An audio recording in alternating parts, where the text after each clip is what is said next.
মধ্যপ্রাচ্যে যুদ্ধ ও আন্তর্জাতিক বাজারে টালমাটাল পরিস্থিতিতে দেশের জ্বালানি খাত চরম সংকটে। আমদানি ও সরবরাহের জটিলতায় ভোগান্তি পোহাচ্ছেন কোটি কোটি মানুষ। যুদ্ধ পরিস্থিতির উন্নতি না হলে জ্বালানি সংকট আরও তীব্র হওয়ার শঙ্কা করছেন বিশেষজ্ঞরা, যদিও সরকারের পক্ষ থেকে বারবার আশ্বস্ত করা হচ্ছে।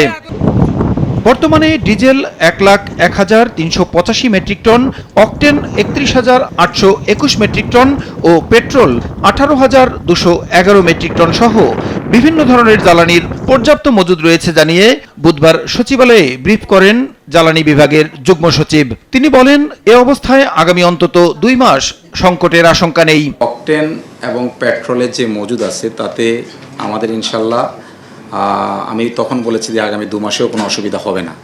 একই কথা এখনো আপনাদেরকে বলছি। আর ডিজেল যেটা এপ্রিল মাস তো বটেই, ইনশাল্লাহ মে মাসেও কোনো সমস্যা নেই। আমরা আমাদের যে প্রচেষ্টা অব্যাহত রেখেছি তাতে আমরা বিভিন্ন উৎস এটুকু মোটামুটি নিশ্চিত করেছি।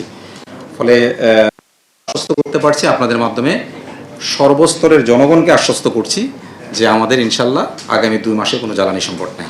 এর আগে সচিবালয়ে ব্রিফ করেন প্রধানমন্ত্রীর তথ্য ও সম্প্রচার উপদেষ্টা। তিনি জানান, যুদ্ধের প্রভাবে দেশেও বাড়তে পারে জ্বালানি পণ্যের দাম। আমরা দেখেছি যে 1 লাখ টনের একটা জাহাজ শিপমেন্ট সৌদি আরব থেকে হচ্ছিল, যেটা আসলে স্ট্রেট অফ হরমুজ দিয়ে আসার কথা ছিল, এটা আসতে পারেনি। আরেকটা আসবে, এটা হলো প্রাথমিক কথা, যে এটা মে মাসের শুরুতে এসে পৌঁছবে, ওটা দিয়ে অলরেডি চুক্তি হয়ে গেছে। এছাড়া সরকার ক্রুড কেনার চেষ্টা করছে। মধ্যপ্রাচ্যের যুদ্ধটা খারাপ দিকে যাওয়ারও সম্ভাবনা আছে। যদি এটা কন্টিনিউ করে, দামের কিছু অ্যাডজাস্টমেন্ট প্রয়োজন হতে পারে। জ্বালানি খাতে দীর্ঘ সময় ভর্তুকি দেয়া সরকারের পক্ষে সম্ভব না বলেও উল্লেখ করেন ডাক্তার জাহেদ। প্রসূন আশিস, সময় সংবাদ, ঢাকা।